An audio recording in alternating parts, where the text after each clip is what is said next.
Hello, Judy from Thistledew Creations here. Today I thought I would show you how I'm harvesting the blouse that I bought when I was in Ottawa and doing up little cards of ribbon from it that I can gift, swap, and sell. Probably put some in my Etsy shop, but they'll also end up when I do swaps. I'll have them, and also for Happy Mail. So I'll show you how I do the little cards that I put them on. I have a couple of ways that I do it. For the wider strips, I use a 3.5-inch circle with my 3.5-inch circle punch. And on this particular fabric, I wanted them on black circles. I've done a bunch of these with old file folders for my strings and some other ribbons that I've done. But I thought I would do this because it would look really nice with this particular fabric. I thought I would do black ones for this. And so all I do is I cut myself, punch myself a 3.5-inch circle. And then earlier today, I took my whale tail punch and did these notches. But what it was leaving me with are these hooks that are catching the fabric as I wind it on and off of the little card. So I thought I would try this circle punch, and it goes in a little deeper too. So it makes a deeper spot for you to wind. So I'm just trying to get it so that it goes from scallop to scallop, so it's not leaving a spot to catch on the ribbon. It still left me a little bit of one, but I can nip it off if it gets in my way. But this gives you a nice deep, kind of like a cord apple shape. And then I save these little scalloped part circles in a little box for making flowers with.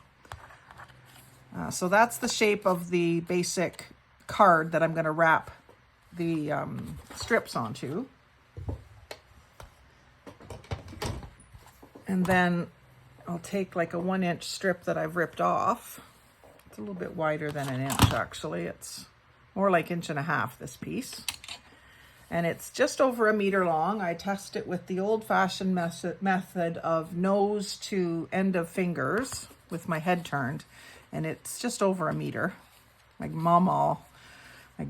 grandmother taught me that trick. And then I just wind it onto the card, keeping it flat, trying not to let the card curl up. So just kind of hold your thumb in the middle to keep it flat. Wind it on. And then when you get to close to the end of your meter, you're going to take your scissors and cut in about 3 or 4 of the scallops. You're going to cut in and make a slice. Just don't slice into your fabric. And then you can wind that around. And on these ones, I was, just to keep my stack of them tidy, I was tucking that end in and then marking 1 meter on there. And then when I sell them, I'll put my Thistledew Creations down at the bottom here, make like a little label. I've got my YouTube labels that I can use on there. Put my words down there. So I thought these would look cute, stacked up, or, you know, sitting in a little box or a basket or one of those wooden sewing boxes is what I was kind of thinking, that these would fit in nicely, and then have that scalloped top poking up. Or even if they were laying in a box this way and you had a bunch of different colors, it would look pretty that way too. But I just love the way that this fabric looks on the black card, so I thought, you know, do that. And then for the narrower strips, like you can do the 1-inch or 1.5-inch strips, but once you've got a good straight ripped edge, then you can do narrower strips. Like the first one you do sometimes isn't straight. Got the rest of the sleeve here. So I'll cut this seam off. Just cut across there. And then this will go in my little scrap bin, and I'll use it in clusters and stuff. And then, like I say, the first time you tear, you're probably not going to get a strip that's an even size. I'm going to start about 1 inch from the edge here. But what I'm going to do with these is if they're not straight, I'll just keep them for myself and use them. Now see, it's ripping in to make it wider at the other end, which I wasn't expecting, but that's okay. You kind of let the fabric do what it wants. It goes along the threads however it wants to do. So it's about 2 inches at one end and about 1 inch at the other end. But that's okay, I'll use that piece. And then the next one you rip should rip even all the way across. So I'm just gonna do a little 1/2 inch one, maybe 5/8, just to show you that it will do it. So get it started enough that you can grab it and then tear.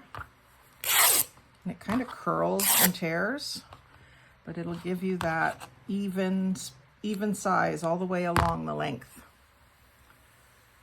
And then I wrap that one onto little whale tail tabs.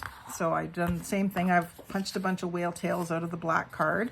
And what I do with these, because they have this little dip in the middle, I wrap tape around them, which not only gets rid of that dip, but it stiffens it up just a little bit. And I did this when I was doing my ribbons, because especially the little satin ribbons, I didn't want them to get that ridge in them. So then I just wrap that on. I don't really tape the end. You can, but you don't really need to. Just wrap that on, and I do want to wrap it with the gold part out. It has a gold accent in the fabric, so I want to be able to see that. It just seems to be on the outside of the fabric. On the right side, I guess you'd say, on the outside of the shirt. I just love the colors in this. A lot of the sari silks and things that I was seeing at the thrift store weren't colors that I would want. I was looking for a nice soft sagey greens. I didn't find any. Some of the colors were just too bold, or there was a lot of browns and earth tones that I guess you probably could make use of them, but they weren't attracting my attention. But when I saw this shirt, I thought, oh yeah, that'll work. So then you cut your little slit and push that through, and that just sort of stops it, just like you would see on a spool of thread or something. Stops it from unraveling, and then you can tuck that in, if you can get your fingers to do it. Tuck that in there just to make it a little tidier on the spool or in the stack. And again, I know this is about 1 meter, so I'm just going to mark that on there. And then those are really cute for sending in happy mail as well. And when I sell them in my shop, I'll probably sell them with the cards and mail them just like this. So I think they're really cute, and it'll be interesting to see how many of them I get. So I'll show you again about a 1 inch strip. I do about 2 cuts in so that I can get a hold of it, and then rip. That's taking me all the way to the seam. And I tried ripping beyond the seam and it didn't work. I don't think the seam itself is very strong. Maybe just because of the fabric, it's not holding up very well. So on the 1 inch strip ones, I'm going to put those on the larger card. They would maybe fit on the small card, but they would be pretty crowded on there. So again, I just double checked the length, but I'm sure I've got a meter. And I don't feel the need to tape these ones. If I did, it would stiffen them up a bit, so it wouldn't hurt to tape them, but don't feel they need it. Just want to cut those little parts off that are grabbing the silk. Make sure I got my gold out. I do. Yeah. So when I look at clothing at thrift stores anymore, I'm looking from a whole different perspective. I'm looking at the fabric and the price in that way. I've bought a few things from the tea towels and sheets even. I've found some really pretty sheets with mauve roses and with blue roses, and I've ripped those into strips. I haven't put those on cards yet, but I have got them ripped into strips. And so I've got to work on getting some of this stuff listed on my shop. But I think I would buy it. I just got to figure out what price to sell it at. But I know I would want it, so I think when we have an abundance of our craft supplies, it's nice to share them. And that's a great thing about the Facebook groups that I'm in, like Junk Journal Junkies Canada is one of the main ones that I am in for swaps and stuff. And we have, you know, monthly wishes, and people will grant your wish, and random acts of kindness, and we share our craft supplies that way. It's fun. So these ones that I cut, I used the whale tail tabs, so they don't have as deep of a circle here. I think I'm going to make that a bit deeper. Find it works a little bit better with the deeper circle, half circle cut out, and try to go to where I'm on the inside of the scallop, like where the scallop dips on both sides. Trying to avoid this little point, and just get it a little bit deeper in.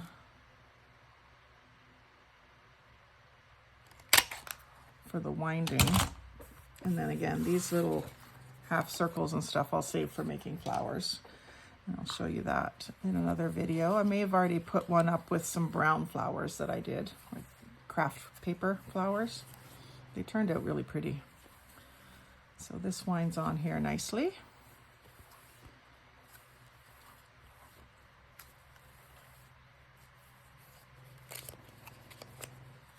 And then cut this slit.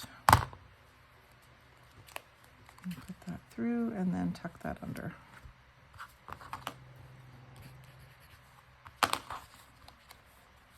Very cute. So I'll probably get lots and lots of meters out of this that I can use and share and sell.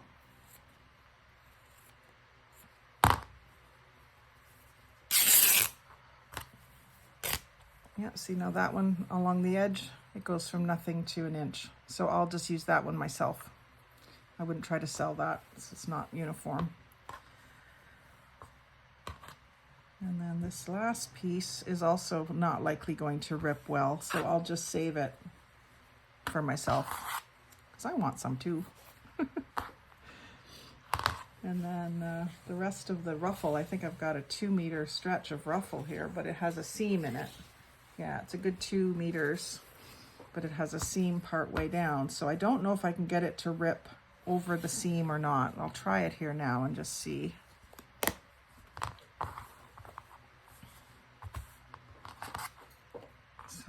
So start a section about 1 inch away from the edge and see how it tears. It's going to nothing real quick.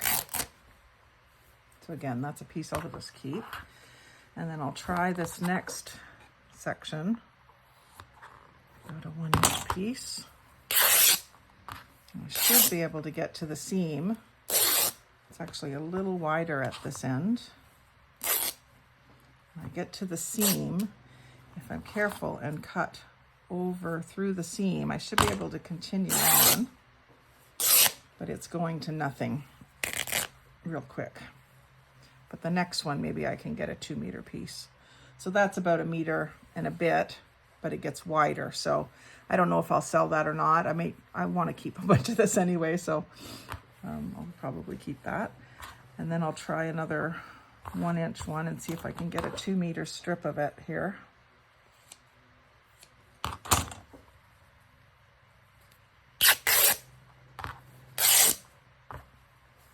Like I said, I don't think it matters to most junk journals whether they have a continuous length. For most times you're using this as a tag topper, so you only need a few inches of it. But yeah, that's given me, it's a little wider at this end, but I could always rip it. Like start here and continue this inch wide. If I can get this to tear. That's not going to be easy to do.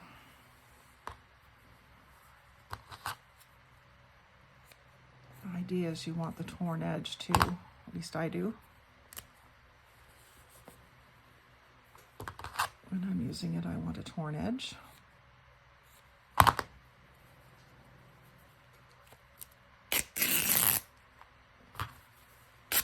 There, and then I can use that little piece for a topper as well, but I'll use that myself. I won't try to sell that, it's not uniform. What people want to know the description, so I can, you know, give them an actual width. You know, it's 1 1/4, and that it's, you know, 1 1/4 all the way along is pretty important when you're selling it. But even here, like, you can see that this seam is very fragile. Maybe just because it's a long stitch. The fabric itself is pretty fragile, so, but I'll put that on a thing, on a card, and mark it as 2 meters. And maybe put with seam, just so that it's, you know, full disclosure kind of thing. So again, I'm gonna fix one of these cards just a little deeper.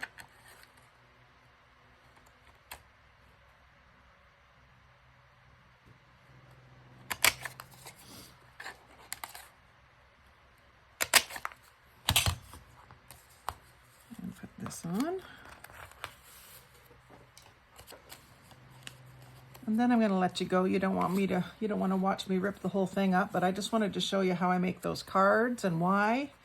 It's nice to be able to make your own. And I do buy these packages of cardstock at the Dollarama, so they're inexpensive. You can also use upcycled materials. If you don't care what they look like, you can just use cereal box covers. And one side will have writing and the other side will just be usually brown or grayish. And then see that seam, well, actually that one in particular, the serging is holding it, so I'll leave it.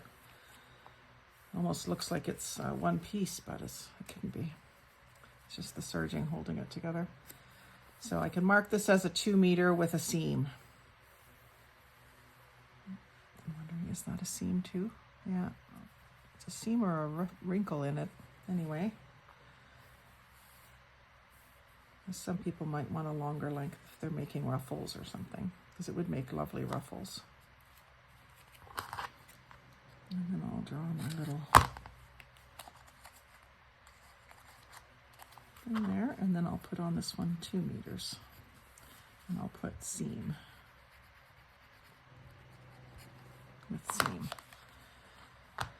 just so I can, you know, I want to be an accurate description. I did a whole bunch of sorting of ribbons and putting them on these cards, and I didn't measure them, and I'm really kicking myself because I'm thinking now that for selling them, especially if I want to list them, I've got to unwind them, measure them, put them back on. So I wasted a bunch of winding time. And then this little bit of loose threads that I'm cutting off is very soft and silky and colorful, so I'm going to save that as well. I've got a jar, I've got a couple of jars here on my desk. One is bits of string, like that still have a little bit of length on them, and then the other one is bits of string from when I've torn things. So this is the Blue Roses sheets, I believe. That was the strings that were freed up when I tore those into strips. And then this has got a really nice silky quality to it. So these work good in clusters. You can pop them sticking out from underneath a little focal point or something, and they look really cute. I don't know if I've got an example handy to show you of where I've done that, but I'm doing it more and more. I do it with lace and fabric all the time, but this little messy bit of strings is a nice look too. I don't think I have an example, sorry. But you just glue it to the back of the focal point and leave a little bit sticking out. I'll just show you. I'll just do one. So I've got a bumblebee here, and I'll just take a little bit of this sheet threads.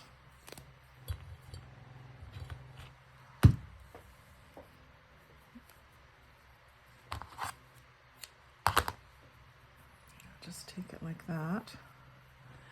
And I'll take my 3-in-1 glue usually for that. Actually, I'll find something to put this on top of. Just a little piece of book page. So I'll glue that to the book page.